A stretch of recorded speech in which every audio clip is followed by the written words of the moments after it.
குமாரன் பசுத்தாவின் பேராலே ஆமென். கிறிஸ்துவுக்குள் மிகவும் பிரியமானவர்களே, புதிய மாதத்தை ஆண்டவர் காணச் செய்த கிருபைக்காக நாம் நன்றியுள்ள பிள்ளைகளாக இருப்போம்.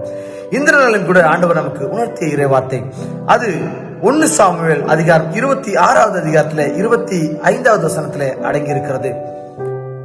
நீ ஆசீர்வதிக்கப்பட்டவன், பெரிய காரியங்களை செய்வாய், மென்மேலும் பலப்படுவாய். எல்லாரும் ஒரு ஆமேன் சொல்லலாமா? ஆமேன். ஆம், கிறிஸ்துவுக்குள் மிகவும் பிரியமானவர்களே, தாவீதுக்கு கிடைத்த ஆசீர்வாதமான வார்த்தை அது நமக்காக இருக்கிறது. நீங்க ஆண்டவருடைய பிள்ளைகளாக நடக்கின்ற பொழுது, ஆண்டவருடைய வார்த்தைக்கு நீங்க கீழ்ப்படிஞ்சு நடக்கின்ற பொழுது, ஆண்டவருடைய சத்தத்துக்கு நீங்க செவி கொடுத்து நடக்கின்ற பொழுது, ஆண்டவர் உங்களுக்கான இந்த வாக்குத்தத்தங்களை தருகிற தேவனாய் இருக்கிறார்.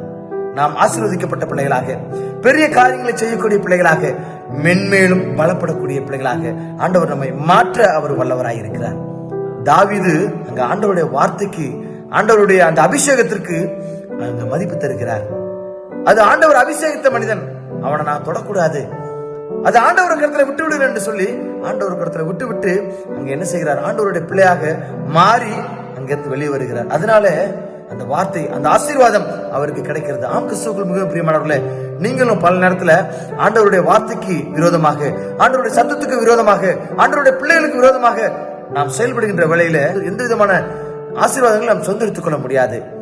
ஆண்டவருக்கு கீழ்ப்படிந்து ஆண்டவரை விசுவாசிக்கிற பிள்ளைகளோடு கூட நாமும் இணைந்து செயல்படுகின்ற பொழுது ஆசீர்வாதங்களை பெற்றுக் கொள்ள முடியும். அப்பேற்பட்ட பிள்ளைகளாக நீங்க இருக்குன்னு சொல்லி ஆசைப்படுகிறார் கர்த்தர். இந்த நாளிலே கூட, இந்த மாதத்திலே கொடுக்கக்கூடிய வாக்குத்தத்தமான வார்த்தை, நீ ஆசீர்வதிக்கப்பட்டவன், நீ பெரிய காரியங்களை செய்வாய், மென்மேலும் பலப்படுவாய். கர்த்தர் தாமே நம்ம அனைவரையும் ஆசீர்வதித்து பாதுகாத்து காத்துக் கொள்வாராக. ஆமென். God bless you.